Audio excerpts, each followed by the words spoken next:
Maayong gabi mga kapaglaom. Akong gitimbaya ang tanan nga nagapakiguban kanato nining gabi una. Dinhi sa ato nga programa atong mga kapaglaom gikan sa Luzon, Visayas ug Mindanao o bisan asa man kamong dapita karon sa kalibutan. Welcome na usab mga higala mga kapaglaom sa usa na pud ka bag-o nga episode ni atong pinasahi nga tulumanon, Pulong sa Kinabuhi. Usa ka oras kini nga online Bible study sa pulong sa Dios nga maoy magahatag kanato og bililhong kaalam, giya sa kamatuoran, dalan sa kaluwasan og buhi nga paglaom. Busa mga kapaglaom ato kamo nga giagda nga i-share kining ato nga live ka programa i-mention sa inyong mga higala. Pwede pud ta nga maka-comment diha sa comment section aron nga daghan pagayod ang makahimo sa pagkuyog kanato karon ug bisan pa sa palabuton nato nga mga programa. Pagkapaglaom, ang topiko nga atong pag-asosihon karon mao ang nagauluhan ang adlong igpapahulay sa Sinai. Malipayon kita karon nining gabi kay kauban nato ang usa ka alagad sa Ginoo, ang ato ang district pastor sa Lapu-Lapu district. Pinasahi nga bisita karon, Pastor Ronald Abaw. Pastor, mayong gabi, welcome. Mayong gabi usab kapaglaom Kim, usab sa atong mga kapaglaom nga nagapadayon pagsubaybay bisan asa kamo kutob sa maabot sa atong pagsibiya ako kamong ginagreet mayong gabi. Sa ato usab nga mga kapaglaom din ha sa isla sa Mactan, Mactan Olangos Soul Saving Association akong ginagreet mayong gabi kaninyong tanan mga kapaglaom. Mayong gabi kapaglaom Kim. Salamat Pastor sa paghatag og panahon nga ikaw mahimong magapakigbahin alang sa pagpasabot usab sa pulong sa Ginoo dinis kanginan ang ato usab sa atong mga kapaglaom. Mga kapaglaom nato di magkaigsuonan sa ato sa distrito ni Pastor Abaw. Maayong gabi kaninyo diha karon. So welcome usab dinis sa ato ang live streaming og hinaot pa nga nakamo nagasunod no sa ato ang pagtuon usab karon ining taknaa. Sa nining gabi sa ato ang pagtuon usab ka nindot nga topiko nga atong paghisgutan. Apan sa dili pa ta mga kapaglaom mopadayon sa ato ang hiniusa nga pagtuon dinis kanginan ato sa hangyoon si Pastor Abaw sa pag lead sa ato nga prayer niini nga takna sa pagtuon. Pastor, niini nga takna mga kapaglaom atong iduko atong mga ulo magampo ta labing gamhanan Dios nga balaan niini nga takna Ginoo samtang kami magapadayon sa pagtuon sa kamatuoran mahitungod sa adlaw nga igpapahulay ang imong adlaw nga imong gibalaan, gipanalanginan Ginoo o gipahulayan hinaot Ginoo nga masabtan kini sa matag usa kanamo kining bulawanon nga kamatuoran o kini nga kamatuoran magadala kanamo Ginoo sa usa ka mahinungdanon nga pagpakigilasyon nga kanimo Ginoo. Pasaylo kami gihay kami ni Pastor Kim samtang amo kini pag-igasaysay pinaagi sa balang pulong nimo niini nga takna among gihangyang balang espiritu king tanan among gilaumong madawat sa matamis nga pangalan ni Hesus. Amen. Amen. Daghang salamat sa pagampo Pastor. Mga kapaglaom nga higala sa sunod nato na nga mga episode ato ang gitagaan ang pagtagad ang pagtumong diha sa adlong igpapahulay gikan sa kaagi sa mga Israelhanon sa pagpagawas kanila sa Dios pinaagi kang Moses og ngadto sa ilahang ngadto sa bukid sa Sinai. O karon nga gabi dinhi nato usab tagaag pagtagad ang ato nga suhito ang pagtukod sa adlong igpapahulay og ang pagbantay sa Dios sa igpapahulay. Nga gani gisulat kini mga kapaglaom mga igala diha na sa Genesis 2:1 ngadto sa 3. Atong nabaluan ng pastor nga ang adlang ipapahulay wala magsugod didto sa Sinai, apan nagsugod didto pagayod sa paglalang sa Ginoo sa kalibutan dito sa hardin sa Eden nga unang tao si Adan ug si Eva. Apan ato ang pagtagad karon nga ang paghatag na usab sa adlang ipapahulay dinhi sa dito sa bukid sa Sinai. Doon ba kay mga pauna nga mga panultihon diha pastor di sa itong pagtuon Yes, karon? salamat kapaglaom Kim. Sa dili pa ta magpadayon ng mga kapaglaom sa unang pangutana, akong balikan pagpasabot kining Henesis kapitulo 2 mga bersikulo 1 hangtod 3. Mga kapaglaom, ang adlaw nga igpapahulay kini nagsugod didto sa paglalang. Atong makit-an nga ang Dios maog yun ang nag-ugmad ni ining adlaw nga igpapahulay. Gusto ko i-share ninyo mga kapaglaom kining theocentric act, tulo ka mga butang nga gihimo sa Ginoo. Kining ginatawag nato ang God rested, blessed and sanctified. Iyang gipahulayan, iyang gipanalanginan o gibalaan ang adlaw nga ipapahulay. Mga kapaglaom ang adlaw nga ipapahulay dili kini mahitungod sa adlaw nga ikapito. Kini kung ato yung sabton mahitungod kini sa Dios nga nagpahulay, Dios nga nagbalaan ug Dios nga nagpanalangin niini nga adlaw nga ipapahulay. So ato yung makit-an nga ang adlaw nga ipapahulay kini na sentro diha sa Dios nga manlalalang. Kapaglaom. Salamat kapaglaom pastor. Mga kapaglaom, agi sa pagpasabot sa ato ang topiko karon atong balikan ang nahitabo sa wala pa si Moses o mga Israeliano kapaglaom pastor nga nakagawa sa Ehipto. Gani gisugo si Moses nga adtuon ang katawhan sa Dios aron mga makapahigawas sila sa maong yuta sa pagkaulipon. Og tungod niya na wala malipay ang hari. Na kung atong basahon ang Exodo 5:4 ug 5, ang hari adunay mulo ngadto bato kang Moses. Og atong hibaluon diha sa maong teksto kung unsa kining mulo sa hari ngadto kang Moses ug unsa ang mga makuha nato dinhi nga mga punto ingon nga dunay koneksyon sa ato ang suhito karon. Pastor ato nga ingon palihog si Pastor Abaw sa pagbasa diha sa Exodo 5 bersikulo 4 ug 5. Unsa giingon sa unsa day nahitabo? Okay, mga kapaglaom, sa dili pa mo padayon kapaglaom, Pastor Kim no atong nasabtan mga kaigsunan nga sa milabay nga episode nato atong gisgutan kining ginatawag nga ang sinugdanan, the origin sa Sabat. So atong makit-an nato ang adlaw nga igpapahulay ang pagdevelop sa kasaysayan kapaglaom Kim, no gikan sa paglalang ug karon naa na ta dinhi sa ginatawag nga kining ginatawag nga Exodus experience sa katawhan sa Dios. So ang unang pangutana, unsa ang gimulo ni Paraon ngadto kang Moises? Makit-an nato na siya mga kapaglaom, abrihi inyong mga Biblia. Kung naa ka may mga Biblia diha sa Exodus kapitulo 5 bersikulo 4 ug 5 nang nga nagkanayon og ang hari sa Ehipto miingon kanila kang Moises ug kang Aaron ngano nga ginapahunong ninyo ang katawhan sa ilang buluhaton pagkadto kamo sa inyong mga palasanon og miingon si Paraon ani karon ang katawhan sa yuta daghana og kamo nagpahunong kanila gikan sa ilang mga palasanon. Kapaglaom Kim, gusto kong ipasabot sa ato ang mga kapaglaom, Pastor Kim, kung unsay background ni ini. Atong makit-an nga ang katawhan sa Dios na ulipon. Sa sulod sa 400 ka mga tuig, taas-taas ni nga panahon kapaglaom Kim. And I believe niining kataas nga panahon sa sulod sa 400 ka mga tuig nga nahimo silang ulipon didto sa Ehipto, doon nagyoy dako nga posibilidad nga nalimot sila niining adlaw nga igpapahulay sa Ginoo nga iyang gibalaan, iyang gipanalanginan og iyang gipahulayan. Og niining nga panahon kabahin sa pagluwas sa Dios sa katawhan, sa iyang katawhan, ang katawang Israel. Gikan sa pagkaulipon, siya nagtawag kang Moises, isip propeta, unya giabagan usab ni Aaron sa kalibita.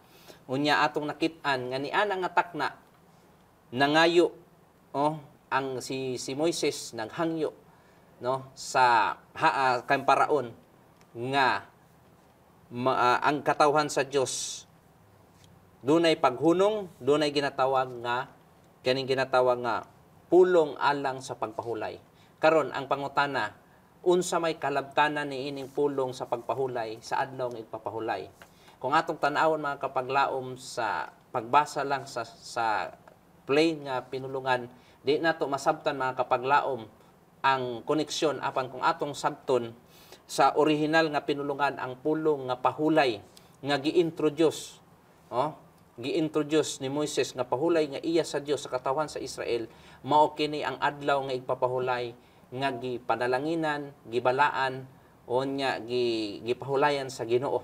So ako nagatuo kapag laom Pastor Kim nga ang Ginoo, God is reminding kining katawan sa Ginoo sa iyang kapahulayan. So mao nga rason nga ang Dios gusto gayod kapag laom pastor nga may gawas ang iyang katawhan kay ang paglaom nga gisgutan dinhi dili lang din ni ang igpapahulay nga gisgutan dinhi dili lang ni pagpahuway gikan sa trabaho tungod sa kakapoy. Yes. Kundi sa gikaingonan ni Pastor Abaw ganina mga kapaglaom nga kung ato ang suhiron diha gyud siya ang original nga pinulungan sa Hebrewanon kini dayang pulong nga pahulay dinhi nga gigamit mao kini pulunga sa rausab sa pulong nga adlaw igpapahulay. So mao nga wa malipay ang hari tungod kay dako man kini og disbentaha sa pagpalambo sa iyahang ginarian nga dunay usa ka 24 oras nga dili pagtrabaho sa iyahang mga ulipon nga mao ang mga Israelanon. Usa ka nindot nga butang day mga kapaglaom nga ang Ginoo nagpahinomdom kanato niini nga suhito karon nga ang pagpahigawas din sa katawan sa Israel dili ra di ay nga aron dili na sila mahimong ulipon kundili aron sa tuyo nga ilang mapadayon ang pagbantay sa adlaw igpapahulay nga mao atong sa kaniadto pa natong tupikon na hisgutan nga mao igpapahulay nga mao adlaw ikapito nga mao adlaw Sabado. Daghang salamat kay sa pagpasabot niya na pastor.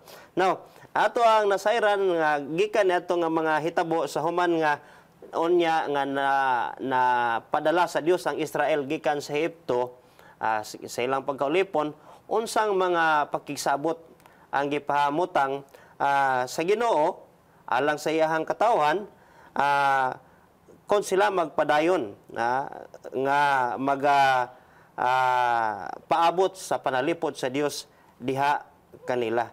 Kani ang Exodo 15:26 sa mga igsoon nagisgod sa maong mga pakigsabot sa Ginoo human sila nga gidala ngadto sa Ehipto.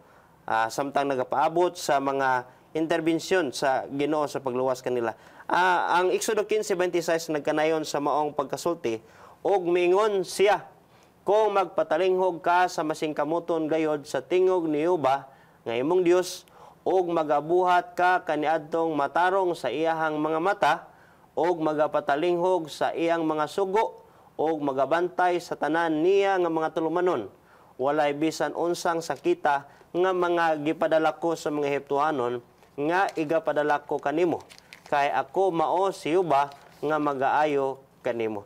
Sa ato pa nga ang pakigsabot sa Ginoo sa Israel nga kon sila mupadayon lang gyud sa pagkamatinumanon sa sugo nga gihatag sa Dios lakip na nini ang adlang igpapahulay dito sa bukid sa Sinai ang maong mga balatian nga iyahang gipahamtang ngadto sa Ehipto dili gayud mudangat ngadto sa iyang katawan sa Israel. Usa kini ka saad nga dunay kondisyon nga kung sila magpadayon sa pagkamatinumanon diha sa sugo sa Dios na ang Ginoo gayud nagsiguro nga sila ka panalipdan sa tanan nga mga balatian nga naagom sa mga dili magtotoo og dili kini mudangat ngadto kanila.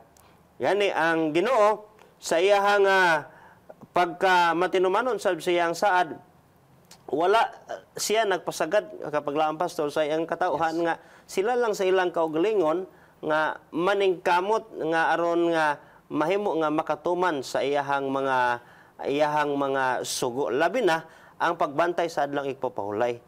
Sa uban kapag laom pastor nga kung adlang igpapahulay mura og panahon is pagkaalkansi no kay dili man mo trabaho no pero atong ibaloon sa Biblia nga unsa di ay ang naang panalangina nga ato ang madawat niining adlaw igpapahulay. Nasayod kita nga ang Dios nagatiman sa katawhan niya samtang sila nagpanaw gikan sa Ehipto padulong sa yuta sa saad. So, ang Ginoo sa pagpaulan sa tinapay gikan sa langit unsa may buot nga ipakita sa Dios niini kanila og alang kanato karon. Nasayod kita nga samtang nagapanaw ang mga Israelhanon ginapakaon sila sa Ginoo og mana pagkaon gikan sa langit. Og sa unang adlaw ngadto sa ikalimang adlaw adunay igo ra nga paulan sa mana nga pagapamunpunon sa mga Ehipto sa mga Israelhanon sa di pa musidlak ang adlaw kay kung moadto sila nga sidlak ng adlaw matunaw naman. So sa una nga sa ikalimang adlaw magkuha sila igo lang para nila apan sa ikaunom gidoble sa Ginoo ang pagpaulan sa maong mana o supply gikan sa langit. Gawas pa niya naon sa man say tuyo sa Ginoo nga iya kini nga santop na ngadto sa mga Israelhanon ug alang kanato karon. Atong basahon kapaglaom pastor sa Exodo 16:4 atong hangyoon si Pastor Abaw sa pagbasa. Yes, mga kapaglaom, Exodo Kapitulo 16, versikulo 4, unya si Jehova miingon kang Moises, aniya karon, magapaulan ako og tinapay gikan sa langit, alang kaninyo, og ang katawhan manggula og magakuha og igo nga bahin.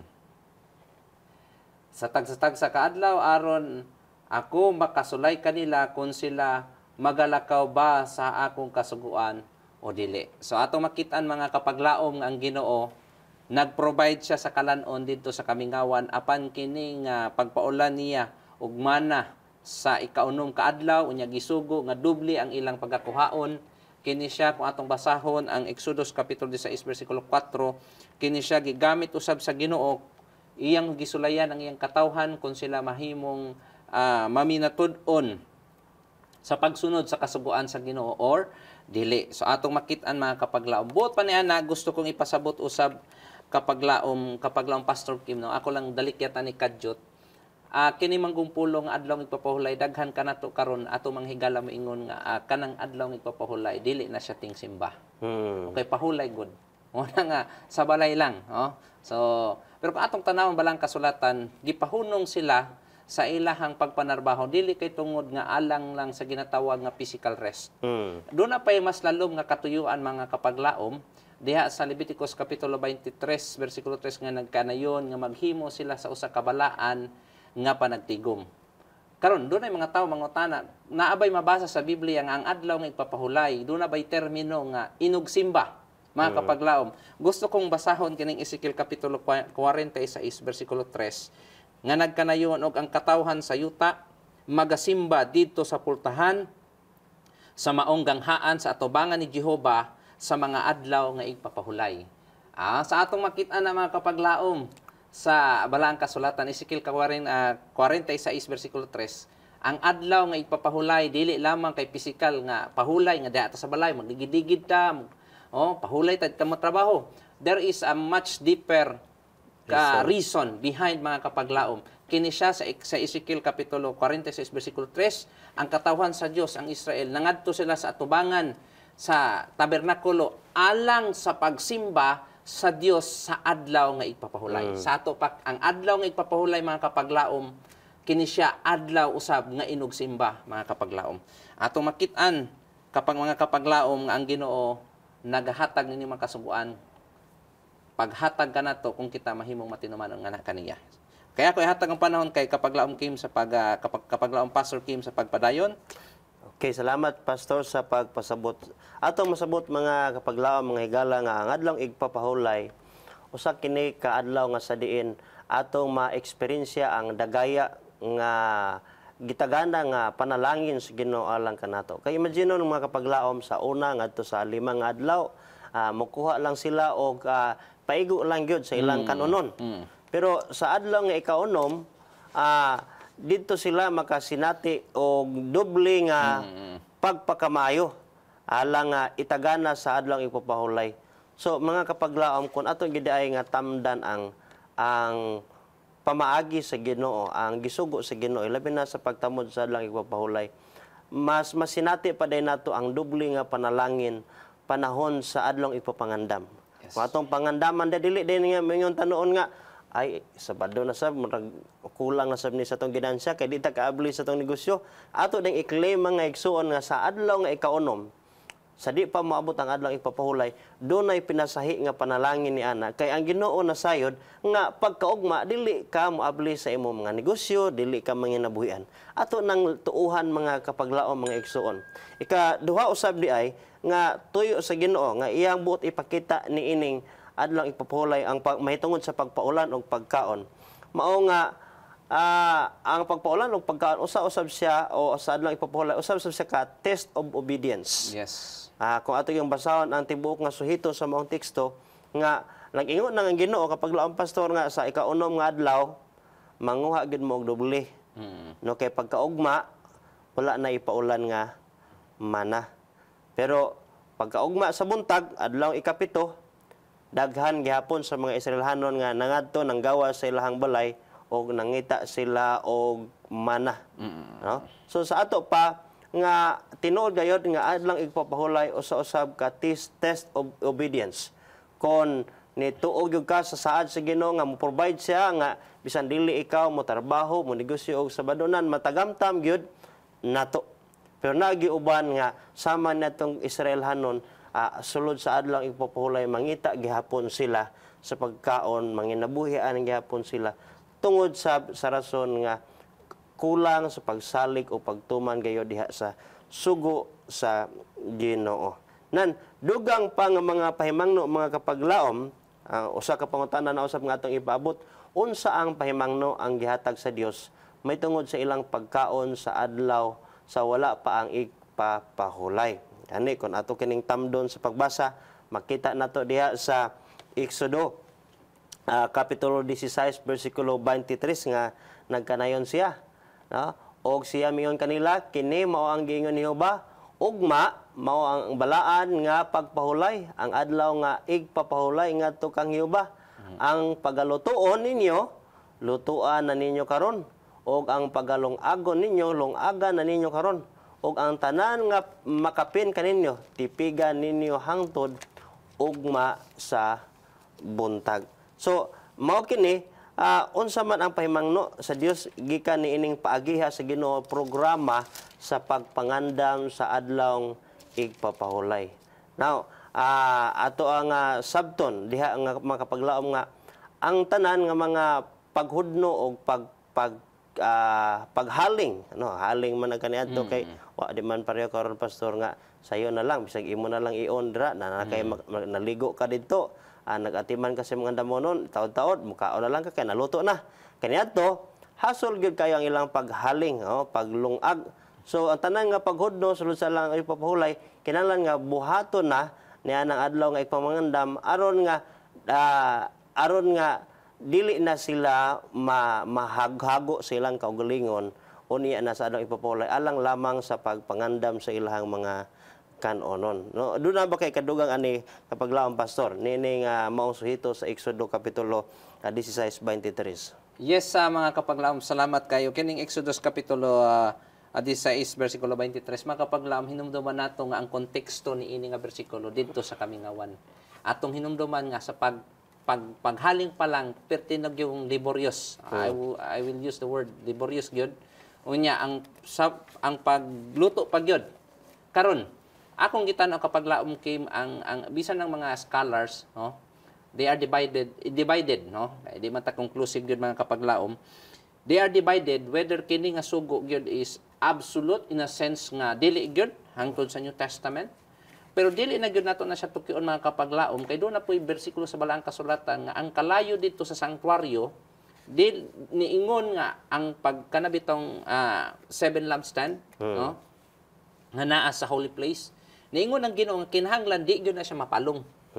So doon ay mga instance mga kapaglaom nga kung atong tan-aw nang usala ka bersikulo unya maghimo tag konklusyon nga kini hangtod sa hangtod. There are scholars nga niingon nga kini on that particular context. Pero ang punto mga kaigsunan is mao ni siya nga ang punto nga gipadayag dinhi, no, atong kutlon unsay makuha nato dinhi Sama usab sa sigisulti sa Lucas Kapitulo 23 versikulo 54 nga maghimo kita og mga pagpangandam sa dili pa mo abot ang adlaw nga igpapahulay. Oh, mao gyud na siyang punto diha mga kapaglaom.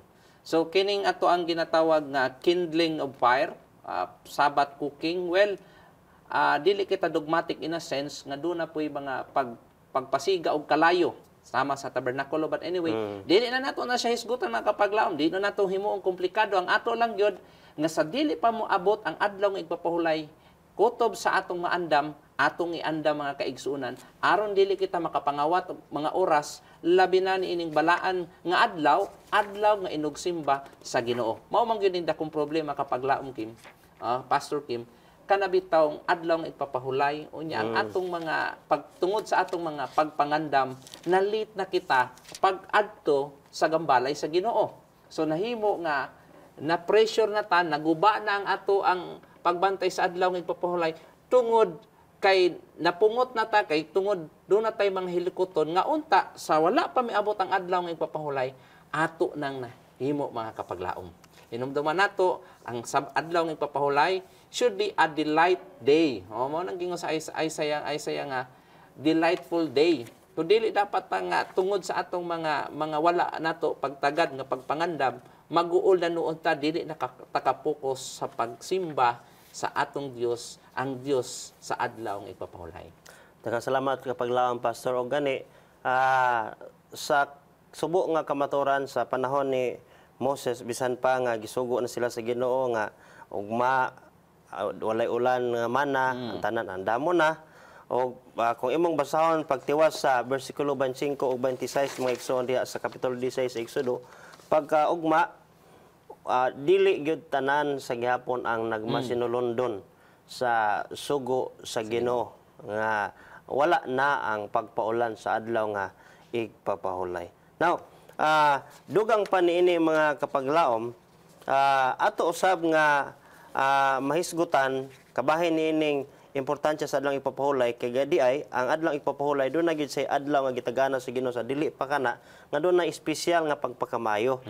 Mao kanang adlaw nga ikaunom, mao ang Biyernes nga aron di ay nga maandaman gyud ang tanan sa adlaw nga igpapahulay. Now, gawas sa pagpangandam mga igsoon sa pagkaon tanang ang kinahanglanon sa adlaw igpapahulay, unsa pa man ang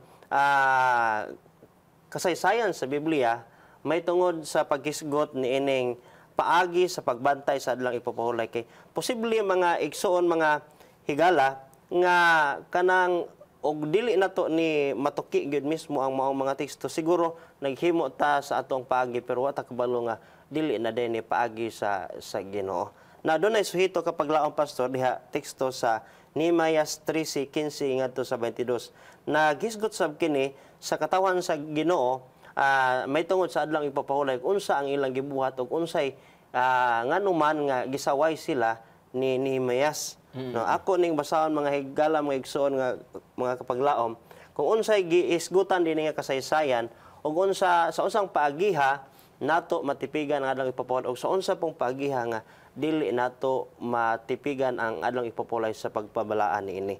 Ang Nehemias 3:15 ngadto sa 22 mga kapaglaom naghisgot niining kasaysayana sa diha nga usa-usab niya nakaadlong igpapahulay. Kinsa busa ang mga magpapatigayon sa ato pa kanang mga negosyante pagkapaglaom Pastor ba ano mamaligya ay ug ang mga nagbaligya sa tanang nagkalain-laing mga baligya na maligya gawas sa Jerusalem sa nakausa kun sa nakaduha, so dili lang kausa apan kadagan nga higayon og pangutaan naon sa maning adlaw day nga do na may namaligya gawas sa Jerusalem nang anong gihisgutan man niron unya mitutol ako bato kanila bot pasabot ni supak si Nehemias sa ginahimo sa mga tawo nga dunay gapamaligya dito gawas sa Jerusalem.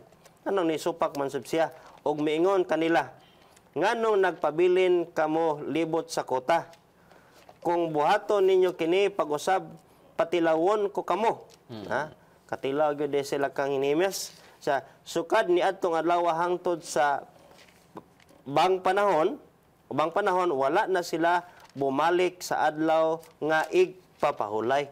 Sa ato pa di ay nga kato ding adlaw ang igpapahulay nga wa mahimuot si Nehemias tungod kay adlaw ipapulay doon na may namaligya dito. No, doon ay namaligya dito, doon ay nagnegosyo dito. Og akong gisugo ang mga Libyanon nga sila maghinlo sa ilang kaugalingon.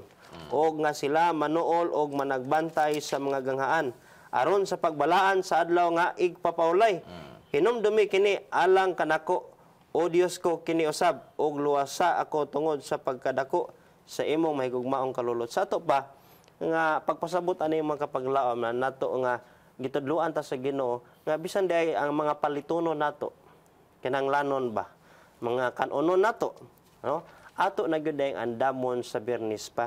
Ato na gyud na nga tumanon nga ang gisugo sa Ginoo nga dili ta mao apod ang adlaw ipapulay nga mao po'y pagpamalit nato sa ato ang kanunon mga igsuon. So kung mangaon mga manimba mga siguro ta og laing lugar alang sa tumong igsuonan, mas maayo gyud nga mangandam ta magbaon ta aron dili ta makompromiso sab nga mangita ta hangad asa ta mukaon nya mingon ta nga mopalit na lang mi kay kinahanglanon man ni sa lawas. Pero sa Biblia di ay gitudlo gyud ay pastor nga dili ang pagpangnegosyo so sa adlaw ipapahulay o bisan pa ang pagpamalit gawas kon kini emergency nga mga sitwasyon sama sa mga nagbalatianon nga kinahanglan gyud tagaan og diha-diha nga pagtagad. So ikaduha nga paagi sa pagbantay mga kapaglaom kini di ay aron mabalaan ang adlaw ipapahulay atong tamdan nga wala na tay mga negosyo sa adlaw ipapahulay di mga pagpamalit o pagpamaligya man ka kay naa man sa Biblia. Nakay kadugang pastor? Yes, mga kapaglaom ko atong gibasa ang Nehemias kapitulo 11. Atong mabati ang gibati ni propeta Nehemias, isip propeta sa Dios.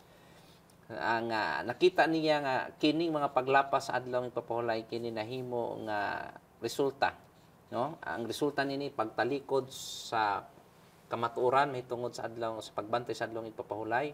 Busa ang propeta sa Dios atong makit-an kung unsa siya kasinsero mga kapaglaom sa pagbantay sa adlaw ipapahulay sa dihang nakita niya ang katawan sa Dios, no? Dunay mga langyaw nga namaligya ug ang katawan sa Dios nakiglambigit niini nga mga kalibutanon nga mga business adlaw ipapahulay ang propeta sa Dios wala makapugong sa iyang kaugaling, wala siya maghilom. Iyang kini nagapakita sa dako niya nga pagtagad sa pagkabalaan sa adlaw ipapahulay nga iya sa Dios. Tinuod ka na mga kapaglaom og dili inibot pasabot nga gipamugos ang adlaw ipapahulay kapaglaom pastor. Pan gibuhat lang gyud niya ang iyahang bahin ingon nga mensahero sa Ginoo nga ang angay nga pagabuhaton og dili angay pagabuton katong nagbaligya sa gawas wala to niya gipugos nga magbantay mo sa adlaw ipapahulay kundi gipahinumduman gyud sila sa Ginoo pinaagi kaniya nga ang maong adlaw o sa gayud ka adlaw nga importante sa Ginoo kay kini sa sumala pa ni kay paglaom pastor nga ang adlaw ipapahulay gihatag kini mahimo usab ning sukdanan sa tuang pagkamatinumanon diha sa Ginoo. Daghan sa makatawan niadto iyang panahon nga wa nagmatinumanon sa pagbantay sa pagbalaan sa adlaw ipapahulay sa paagi nga gusto sa Dios nga pagahimuon sa iyaha nga katawhan, no? Daapay daghang mga butang nga siguro ato ang gina-practice sa adlaw ipapahulay. Pareho ani mga igsoon nga gisgutan karon na dili lang ang pagpamaligya. Siguro kay siguro atong hunahuna nga giingon ra man dili magpamaligya. Pero ang transaksyon sa business naman ay nagbaligya na po'y mupalit. Unya gisgutan dra mao man gyud ang pagpangandam sa ekonomong adlaw nga mao maigsoon atong balikon nga ang mga palitonon nato sa kinanglanon ato na gyud ay paliton sa wala pa ang adlaw nga ipapahulay sa wala pa mosalop ato nang andamon ang palitonon dili na pud ay adlaw sa pagpamalit di ay ang panahon sa adlaw ipapahulay na kay naman tay gitagaan mata sa Ginoo usa ka tibuok adlaw igpapangandam nga di kita makarason nga dili ta kandam. Kay gisaan man gyud sab sa Ginoo nga dunay dobling panalangin. Matagamtam na gyud nato ang dobling panalangin sa adlaw ipangandam ug atong masinati ang kamaayo sa adlaw ipapahulay mga higala mga igsuon kun ato gyud nga tuuhan ang saad sa Ginoo nga mo panalangin gyud siya sa adlaw ikonom nga aron matipigan nato ang pagbalaan sa adlaw nga ikapito. Dugang pastor, ano may kadugang? Yes, kung atong basahon ang atong pagtuon mga kapaglaom atong makit-an nga kining adlaw nga igpapahulay sa Sinai, no? Labi na dinhi sa Genesis 26 bersikulo 5 makita nato nga nag-ingon og Genesis 26:5 kay nagpatalinghog si Abraham sa akong tingog o gibantayan niya ang akong mga tulumanon, ang akong mga sugo o ang akong mga sugo ang akong mga pamatasan o ang akong mga balaod. So makita nato kapag laom Pastor Kim nga bisan before Sinai doon nay mga pagpadayag sa balaang kasulatan sama kay Abraham. Nga siya nagbantay niining mga balaod. So kung atong tan-awon kining ginatawag nga balaod, apil man niini mga kapaglaom ang adlaw nga igpapahulay. Kay doon ay mga tao maingon, ang adlaw nga igpapahulay may eksistar lang na siya panahon sa Exodo kapitulo 20. Pero hinumduman nato nga sa atong milabay nga pagtuon, ato pong giagian gaina nga ang adlaw nga igpapahulay ang nagbugna niya na, ang nagpasiugda niya na ang Dios dito sa paglalang. So diha sa panahon sa atong amahan sa mga nasod si Abraham, giingon sa Exodus kapitulo 25 nga siya nagbantay sa mga sugo. Nagbantay sa mga sugo, sa mga pamatasan, sa Dios o sa mga balaod. Nagpasabot nga si Abraham dili manisupakon sa balaod, dili siya manisupakon sa kasuguan sa Ginoo ug kabahin ni ana nga sugo ang pagbantay sa adlaw nga ipapahulay. Ang iyahang gipanalanginan, gipahulayan o gibalaan mga kapaglaom. Atong tan-awon kana nga sugo kapaglaom, Pastor Kim, naa na siya sa napulo kasugo. So ato na siyang masabot nga kana nga balaod, kana nga sugo, lakip ni ana ang adlaw nga ipapahulay. So salamat kayo sa pagpasabot kapaglaom Pastor ato na sabtan nga ang adlaw ipapahulay dito sa Sinai dili usa ka bag-ong sugo. Yes. Kundi usa kini ka pagpadayon sa unsa namang natukod sa Ginoo ngadto pagikan pa sa sinugdanan sa paglalang sa kalibutan. So salamat kayo kapaglaom Pastor sa imuha nga mga pagpasabot sa atoa nga mga suhito karon nga gabi una, ano? Ang adlaw igpapahulay gisugo sa kasuguan sa Dios nga gihatag dito sa Sinai. So wala pa kini ang Dios naghatag sa Israel usa ka panig-ingnan sa iyahang pagtahod sa adlaw igpapahulay. Usa ka katuyuan alang sa kasuguan sa igpapahulay mao nga ang Israel adunay panahon sa pagtudlo sa ilang mga anak sa mga paagi ni Jehova, no? Ang pagbantay niini nga sugo may kalabutan sa pagbantay sa tanan, no? So salamat gyud kaayo nga ang Ginoo di ay wala ra siya mag hatag o pagpasabot nga adlaw igpapahulay ra ang importante, kundi sa ato ang natun-an nga ang tanan niini nga kasuguan sa Dios sa napulo ka mga sugo importante. Usa ka nindot daypod kayo nga hihitabo o kasinatian sa katawan sa Ginoo mao nga ang adlaw ipapahulay higayon usab sa pagmatuto sa mga ginikanan may tungod sa Dios ngadto sa ilahang mga kabataan. Daghang salamat mga kapaglaom nga niini nga takna mo pupos na pod sa dili madugay ang ato ang pagtuon. Salamat sab kayo Pastor sa kaalam sa Dios. Yes, salamat sab kapaglaom Kim sa imuhang pag-imbitar. Nga imuhang gipakigbahin ang imuhang mga natun-an may tungod sa ato ang suhito karon. Apan sa dili pata mo dayon nga to sa pagtapos kapaglaom Pastor aduna ba kay mga panapos nga mga pulong alang sa ato ang mga kapaglaom karon gikan sa suhito nga ato ang gituki nini takna. Yes, mga kapaglaom, sa ako pang gikasulti gaina mga kapaglaom. Kung ato rang tun-an ang kamatuoran ni tungod sa adlaw nga ipapahulay, ato kining tan-awon sa kahayag kung kinsa ang nag-ugmad niini. Ang Dios ang adlaw nga igpapahulay, ang ikapito nga adlaw, nahimo kining pinasahi dili tungod sa iyang kinaugalingon nga adlaw, apan kini nahimong pinasahi tungod kay ang Dios mismo maoy nagpahulay niini, nagpanalangin niini og nagbalaan niini. Kining tulo ka butang, ang pagpahulay, ang kaning ginatawag nato nga pagpahulay, ang panalangin o ang kabalaan niini kapitong adlaw. Mga kapaglaom, dili nato ni gayon makit-an sa unang adlaw, sa ikaduhang adlaw, sa ikatulo, sa ikupat, sa ikalima o ikaunom, kini ato ra gyud makit-an diha sa ikapitong adlaw. Kini nga mga butang na sentro diha sa Dios nga maoy nagpaila nga siya mao ang atong pandalalang. Salamat kapaglaom pastor, mga kapaglaom ato sa natun-an nga usa ka leksyon alang kanato nga unsa day mga butang nga gitagaan og importansya sa Ginoo. Gitagaan og dakong bili sa Ginoo, gitagaan og dakong pagtagad sa Ginoo. Kung ato sab kini tagaan sa maong pagbili, pagtagad o pag-atiman, mahiusa di ay kita diha sa Ginoo kay usa man usab ang ato ang gitagad nga mao usab ang iya nga gihandom alang kanato.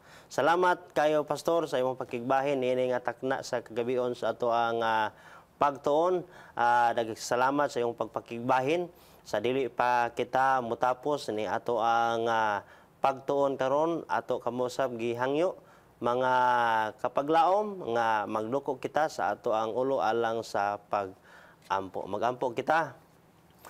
Ginoong Dios, anakas kita sa kalangitan, salamat kayo nga ang kasaysayan sa imong katawhan nagahatag og mga pagpasabot og unsa di ay ka mahinungdanon Ginoo ang imong mga sugo, ang imong sugo sa adlang igpapahulay sa tuyo nga aron kami mahiusa diha kanimo ug unsa ang imuhang gitagad mahimo man nga mausab among pagatagdon og sa hunahuna og sa kasing-kasing og sa kinabuhi mahiusa kami diha kanimo. Ginoo, kami nagaampo nga ikaw magapanalangin sa matag usa namo nga mga kapaglaom, mga kaigsunan. Dunay handom Ginoo nga magasunod sa maong adlang igpapahulay apan doon na pay mga nahimong babag sa ilang mga desisyon. Ikaw maghatag kanila Ginoo sa kagahom o kasibot Ginoo nga ilang pilion nga ang kining gasa nga imuha nga gihatag sa matag usa kay niini adunay kasiguruhan nga kapahulayan dili lang sa among panglawas apan sa among espirituhano nga kinabuhi. Og salamat Ginoo niini taknaa nga napupos ang higayon sa among pagtuon og dugang na usab nga pagkat-on among nabatnan sa matag usa kanamo og ilabi na sa among mga kapaglaom nga naa silang tagsa-tagsa kanahimutangan karon. Salamat nga ikaw padayon magapakig-uban kanamo og ikaw among gidayeg niining takna sa pagtuon nga nahimo uban sa imong katawan uban ni Pastor Abaw. Kini among giampo gipasalamatan sa ngalan ni Hesus nga personal nga manuluwas. Amen. Daghang salamat mga kapaglaom sa inyohang pag-uban sa usa na pod kamalampuson nga panighisgot sa pulong sa Dios.